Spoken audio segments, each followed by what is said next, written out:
에스라 제1장.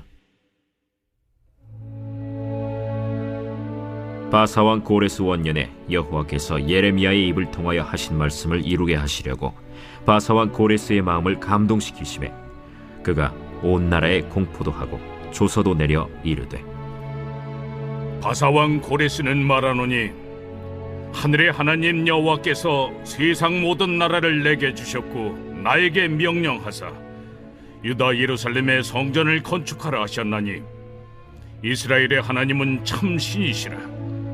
너희 중에 그의 백성된 자는 다 유다 예루살렘으로 올라가서 이스라엘의 하나님 여호와의 성전을 건축하라.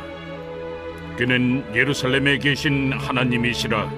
그 남아있는 백성이 어느 곳에 머물러 살든지 그곳 사람들이 마땅히 은과 금과 그 밖의 물건과 짐승으로 도와주고 그 외에도 예루살렘에 세울 하나님의 성전을 위하여 예물을 기쁘게 드릴지니라.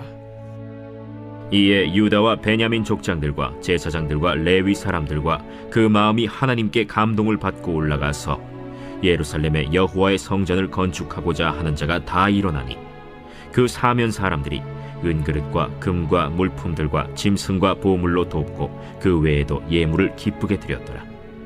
고레스 왕이 또 여호와의 성전 그릇을 꺼내니 옛적에 느부갓네살이 예루살렘에서 옮겨다가 자기 신들의 신당에 두었던 것이라. 바사왕 고레스가 창고지기 미드르다색에 명령하여 그 그릇들을 꺼내어 세워서 유다 총독 세스바살에게 넘겨주니 그 수는 금 접시가 30개요 은 접시가 1000개요 칼이 29개요 금 대접이 30개요 그보다 못한 은 대접이 410개요 그 밖에 그릇이 1000개이니 금은 그릇이 모두 5400개라. 사로잡힌 자를 바벨론에서 예루살렘으로 데리고 갈 때 세스바살이 그 그릇들을 다 가지고 갔더라. 오늘 이제 에스라서가 시작이 되는데요. 이 에스라서에서 보면요, 1절에 바사왕, 이제 바사가 페르시아 왕이죠. 이 페르시아 왕 고레스 원년에 여호와께서 예레미야의 입을 통하여 하신 말씀을 이루게 하시려고 바사왕 고레스의 마음을 감동시키매 그가 온 나라에 공포도 하고 조서도 내렸습니다. 그게 이제 2절과 3절과 4절에 쭉 나오고 있는데요. 그래서 결국에는 바벨론의 포로로 잡혀갔던 이스라엘이 결국에는 다시 본토로 돌아갈 수 있는 그런 상황이 벌어진 것이죠. 이렇게 포로들을 다시 돌려보내는 정책을 예상치 못했던 바사왕 고레스를 통해서 하나님께서 이루게 하시는데요. 이것을 통해서 느낄 수 있는 것은요, 역사는 하나님이 주관하신다라는 것입니다. 우리가 하나님이 교회 안에만 갇혀 계신 걸로 착각하기 쉬운데 하나님은 이 세상을 통치하시고 역사를 통치하고 계십니다. 이 이방 왕의 마음을 우리 주님께서 움직이셨어요. 왜입니까? 약속하셨거든요. 반드시 돌아가게 한다고. 그 약속을 이루시려고 또 때로는 이 세상 사람들의 마음도 하나님께서 움직이신다라는 것입니다. 물론 이제 바벨론 포로 생활을 통하여서 이스라엘은 믿음이 더 견고해졌습니다. 그래서 결국에는 그 이스라엘 백성들을 다시 돌아가게 하시는데요. 사실 생각보다 많이 안 돌아갔어요. 디아스포라 유대인들, 즉 이제 포로로 잡혀갔던 사람들이 200만 명이 넘는데 그중에 5%도 안 되는 사람들만 돌아옵니다. 그리고 그들이 이스라엘 신앙을 재건하는 것이죠.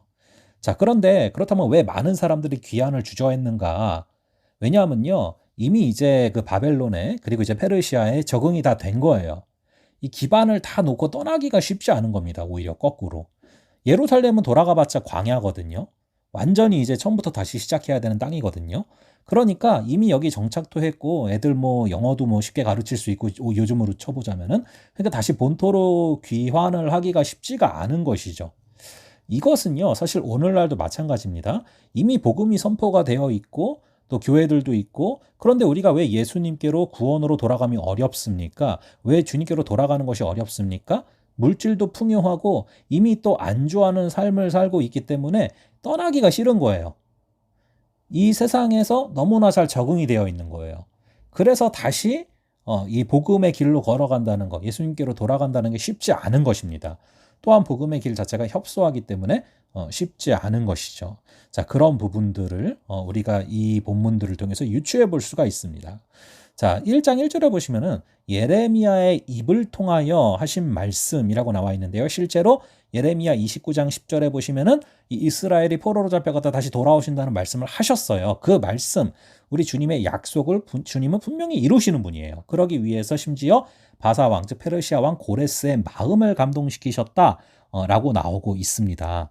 자, 그렇게 하나님께서 이 세상에 또 역사를 또 주관하세요.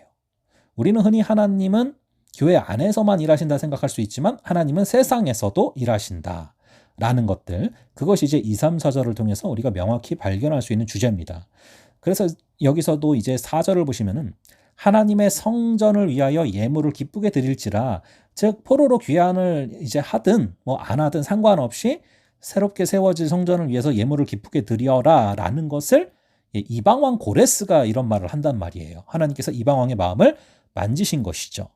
자, 여기서 우리는 참 많은 것들을 생각해 볼 수 있는데요. 여기 보시면은 7절에 보시면은요. 고레스 왕이 또 여호와의 성전 그릇을 꺼내니 옛적에 느부갓네살이 예루살렘에서 옮겨다가 자기 신들의 신당에 두었던 것이라. 자, 뺏겼던 것들이 다시 회복되는 거예요. 귀환의 기쁨이 시작이 되는 것입니다. 자, 그래서 바벨론에 그냥 이미 오랫동안 살아왔으니까 여기가 좋사오니 하고 머무를 수 있지만 여기가 좋사오니 하고 머무르는 것이 아니라 하나님이 가라는 그곳으로 순종하고 갈 때 나타나는 일들이 뭔가를 정확히 보여주고 있어요. 가라는 그곳으로 순종하고 가면요, 비록 가는 길이 험난할지라도 분명히 예비하신 기쁨이 있고 예비하신 축복이 있어요. 그러므로 우리가 그냥 정착하고 여기가 좋다라고 잊지 말고 예민하고 민감하게 하나님의 음성에 귀를 기울이면서 가라는 곳으로 순종하고 가야 됩니다. 뭐 저도 비슷한 경험들을 해요. 이렇게 개척하러 가라, 이 길, 또 새로운 길인데 정말 쉽지 않은 길일 수 있지만 그래도 하나님의 음성을 들었기 때문에 순종하고 갔더니 험난해도 기쁨이고 축복이 있어요. 예, 하나님께서 가라고 하신 그곳으로 가는 것은 하나님이 미리 정답과 미리 많은 것들을 준비해 놓으시고 보내시는 길이란 말이죠. 예, 그런 것들을 우리가 좀 생각하며 살아가는 그런 귀한 하루 되시기를 바랍니다. 잠시 기도하겠습니다. 아버지 하나님 감사합니다. 오늘의 말씀을 통하여서 예수님께로 또 구원으로 돌아감이 어려운 이유를 에스라서를 통해서 다시금 살펴보게 됩니다. 안주하는 것, 또 떠나기 싫은 것, 또 돌아가는 그 길 자체가 협소하기 때문에 우린 여러 가지 이유로 돌아가고 싶어 하지 않아 합니다. 하지만 아버지 하나님, 주님께서 말씀하신 그 길로 걸어갈 수 있는 그런 우리가 되게 하여 주시옵소서. 아버지 하나님, 그리하여서 여기가 좋사오니 하고 머무는 것이 아니라 하나님께서 예비하시고 보내시는 곳이 있을 때 그것을 민감하게 잡아내고 우리가 그곳으로 순종하고 걸어갈 수 있는 그런 걸음의 힘을 허락하여 주시옵소서. 그럴 때 험난해도 기쁨이 있고 축복이 있을 줄로 믿습니다. 오늘 하루도 주님께서 가라 하신 그곳으로 걸어가는 그런 귀한 하루 될 수 있도록 주님 우리를 붙잡아 주시옵소서. 주님께서 함께하여 주시고 붙들어 주실 줄을 믿사오며 이 모든 말씀 우리 주 예수 그리스도의 이름으로 기도합니다. 아멘. 예, 그럼 저희 다음번에 뵙도록 하겠습니다.